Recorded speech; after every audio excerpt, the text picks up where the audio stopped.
Please subscribe to hear more Cryptid Tales. If you like the story you heard, give us a thumbs up and feel free to leave us a comment.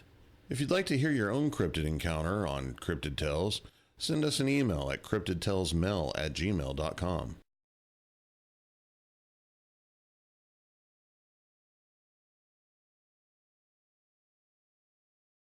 I am normally considered very respectable and truthful, so my Bigfoot story would come as a big surprise to most people who know me. In truth, I have kept quiet about this for most of my life. I am now 53 years old, and what I have to say occurred in 1976, when I was 10 years old. The bicentennial year. Things were different. Moms mostly stayed home to care for the kids. The men from our area of southeast Louisiana normally left home to work offshore for weeks at a time.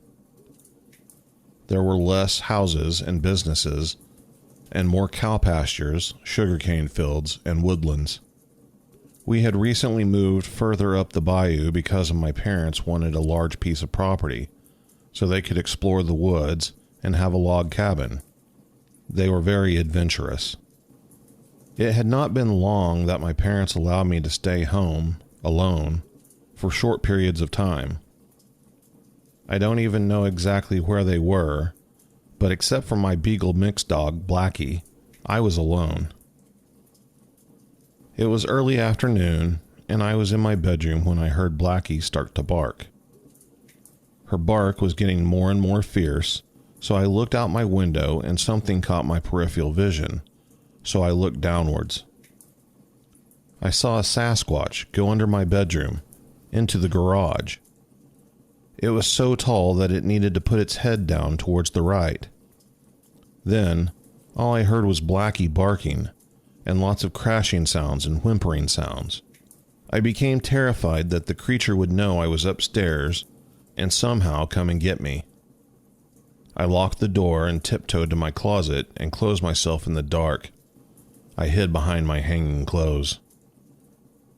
I became afraid that the creature could somehow smell me, and I went on hearing what I was almost certain would kill my dog.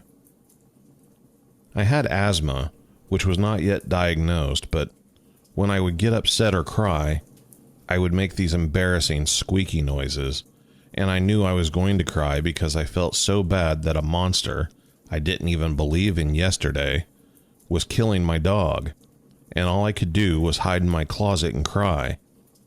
So I held my hand over my mouth and nose so I couldn't breathe. I figured if it heard me that I would be killed. I don't know how long I was in the closet when it got quiet, and I still stayed there for a while. I tiptoed to the window, but I only opened the tiniest opening to see outside. I did catch a glimpse of the creature one last time. It was heading in a southeasterly direction, into the woods, going very fast, faster than I can imagine a human running. It took me a long time to gather up enough courage to descend the stairs to the garage. My dog was terrified and laying down and shaking. She did have her head up, but she didn't seem to want to move, and her nose was bleeding. I couldn't figure why Bigfoot had attacked my dog. Now, I might as well admit that a few people were claiming to have seen Bigfoot, but most people didn't believe them. We used to like to eavesdrop on the adults, and I remember one man telling his story and knowing no one believed him, and he became so upset that he actually was fighting tears. Suddenly, I knew why he was so upset. He was telling the truth, and no one believed him. I knew no one would believe me either. I cleaned up my dog and did the best I could to calm her down, apologizing to her over and over again. When I was about 40 years old, I decided to inform my parents that there really was a Sasquatch monster. I told them what had happened.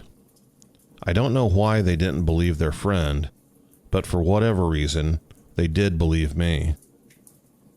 I also asked my siblings if they had ever seen it. My sister hadn't, but my brother claimed to have seen it also. These days, people are encroaching more and more in the woods, and sugarcane fields and pastures are being developed as subdivisions, so I don't hear new stories. People my age who live close to the land are more likely to believe in Bigfoot than others. My boyfriend and most of his childhood friends know of their existence, but it's not like we are going to start a support group, although maybe we should. So here I will try to just wrap it up with my description of the creature. It was about 9 feet tall from my estimation, judging from the height of the ceiling in the garage. Its hair was black. I would say it was 40 inches from shoulder to shoulder, and had a very large head. I couldn't say if it had a neck from the angle I saw it, but it didn't move exactly like a human. I have no idea how my dog survived, and for a long time my story didn't make sense when compared to other stories about how shy and peaceful these creatures are.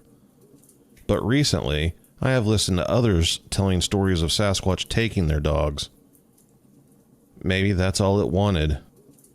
There was nothing else in the garage except Blackie. I now own the woods, and I do some farming and gathering in the woods. Sometimes I am in a clearing but surrounded by tree lines. I think about the monster, and I say, "Are you still there? You don't need to show yourself to me. I already know you are real." I don't wish anyone to know what I know. If you don't believe, I don't care. But if you find out what I already know, you will be very afraid. The thousands of people who describe pretty much the same creature don't come up with this stuff just for attention.